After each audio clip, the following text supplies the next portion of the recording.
It's the anonymous investor here. I'm anonymous because I want to be able to show you everything, show you my full accounts like this without feeling weirded out. So let's get into it. I'm going to talk today not about my individual stocks, not about a philosophy of stocks, not about what's crazy going on with Tesla, which is always my most volatile position here. But instead, what I'm going to talk about is something that's happening in the environment of the economy that I think is important and is most likely going to affect you, either directly or indirectly. And that's the federal funds rate. Now, the federal funds rate is this confusing thing. The federal funds rate is the interest rate at which banks lend reserve balances to other banks. And what this does is it creates a trickle effect throughout the economy and throughout these different things of how we borrow money. Now, this is actually controlled by the Federal Reserve. So they are the ones that decide what the target rate is going to be, and they cut rates to 0%. And that affects your interest on things like mortgages, student loans, credit cards, but not necessarily directly. And just to give you an idea of how crazy this is, these are the rates over time. And you can see in the 80s, they were around 20%. And then they went down to 0 after the recession, the Great Recession of 2008, right? And then it kind of crawled back up and then is back down to 0. And what this is, if you can see these grayed out areas, these are recessions, right? You can see 2008, this recession, and there's going to be a grayed out area over here pretty soon. And you can see it actually goes down for every single recession here, right? And that's because Fed Reserve is lowering this rate to stimulate the economy. So if you notice how on a crazy tear the stock market has been, we've obviously seen some nice benefits of that. It's mostly manipulation from the Federal Reserve and the government to try to make sure that everything kind of stays going as it can. All the markets keep going and people keep investing.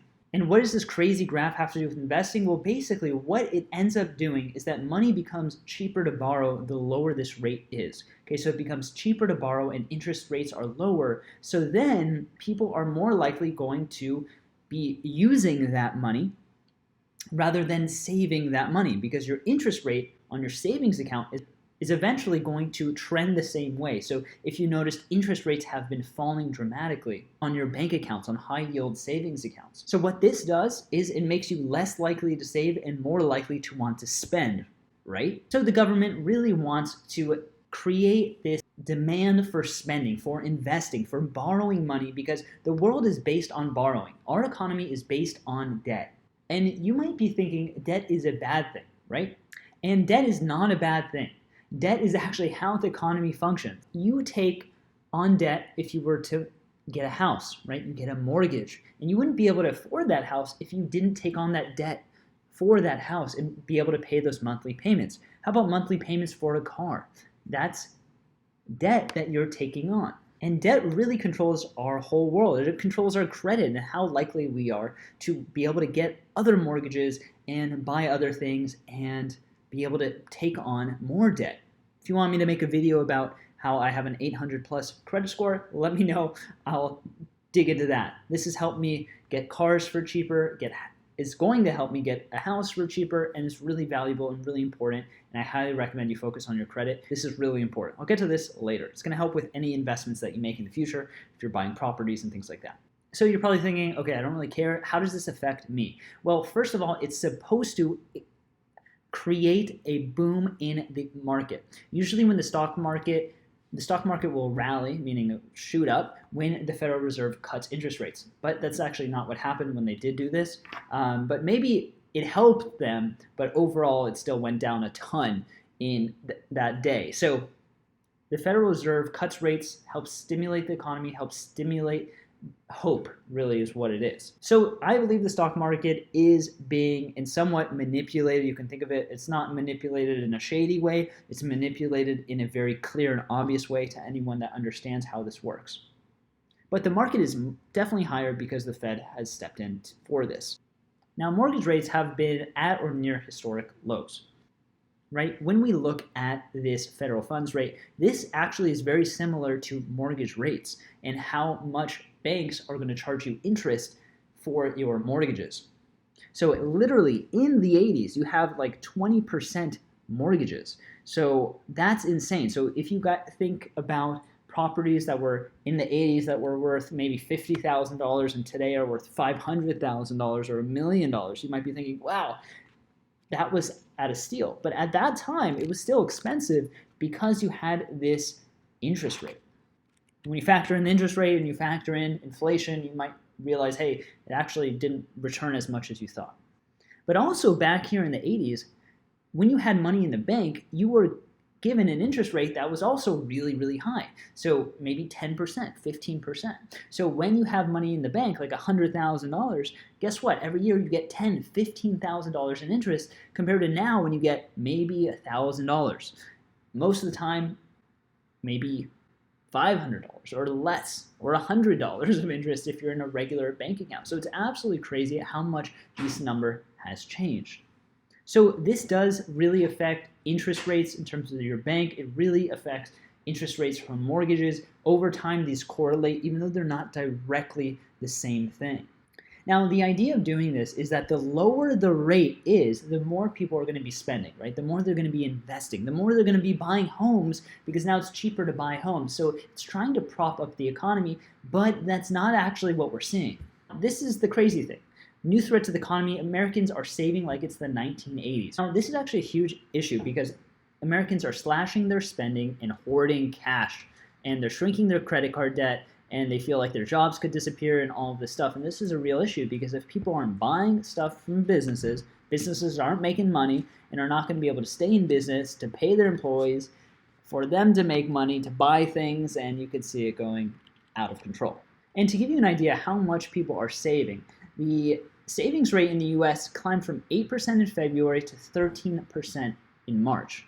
That's actually the highest savings rate since November 1981. If you see what happened, given the disastrous economic news, the savings rate will likely even go higher. So as people are getting stimulus checks, these checks are probably not really stimulating the economy, right? People are not using them to buy that much. They're using it to save and to try to save as much as they can. That's not helpful for stimulating the economy. Now, even crazier, maybe the interest rate could go to less than zero, the federal funds rate. And this guy says no, Jerome Powell, the head of the Federal Reserve. But basically what can happen and what has happened in other countries is that banks will actually pay you to take money.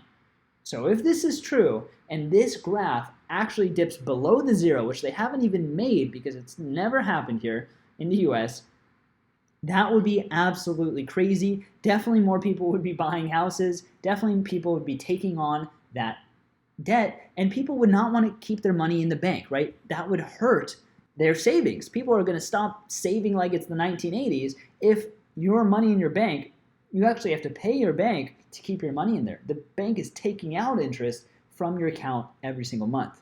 The thing is, though, this is going to affect a lot of the economy. This is going to break a lot of ways things work together economically. It's going to break a lot of the systems. It's going to do a lot of potential damage. And so the Federal Reserve Chair, Jerome, does not want that to happen. So what could happen if the Fed moves to these negative rates? Well, it basically is going to force people to spend money. Now, you could worry about this, you could think about this. What am I doing in my portfolio? So you'll see inside my portfolio, in my $1 million breakdown, how I buy stocks, what I own, my philosophy, and right now I have this much in cash. And I have it in cash, and this is in a savings account, essentially with Schwab, that I use to just store my money for when I want to make a purchase. It comes right out of this, it's all in one account. Besides this, I'm actually keeping money in HSBC Direct. So this is a bank that has only online for this type of savings account, so they can give you the best savings account they can, but I get 1.6% on my money. So what that means is if I have $1 million in there, I'm going to get $16,000 a year in interest, which is pretty cool. Not as cool as if this was 5% or 10%, which it was in the past at some point, right, where you have $1 million in and you get $100,000 a year. That would be awesome. This is still where I'm keeping my cash that I want to have safe and I want to be able to use for property purchases or bigger investments that don't have to do with stocks. For the money I want to use with stocks, I have it in here, and I have it in here because it does take days to transfer in. So instead of me keeping this in HSBC where I get a much better rate than this Charles Schwab bank, then instead of doing that, I'm keeping it inside of here because I want to make sure that I can jump in when there's an opportunity. I don't want to spend 5 days transferring money into here and waiting for it to clear for me to be able to do a big purchase if I see a huge opportunity. So cash is a position. When you guys are thinking about, should I buy bonds? Should I buy stocks? Should I just keep my money in cash? Cash is a position, and it's a position not just because of your interest rate that you can be earning, right? Which is not very good, but it's still something. But it's a position that is much better than if there was a negative, like a negative yield on your stocks or your bonds go down. So I hope this was helpful. I know it's a more economic type video that probably has less appeal, but give me a thumbs up if this is valuable to you, and I'll keep making these. I think it's important to have an overall idea of what can happen, how things can affect you, just so you have a good feeling of the environment and what is possible. It's pretty crazy to see these graphs and realize how things can change so much over time, and also kind of realize what is likely going to happen in the future and how things are patterns that happen over and over again. I'm the Anonymous Investor. I hope you subscribe, and I'll talk to you soon.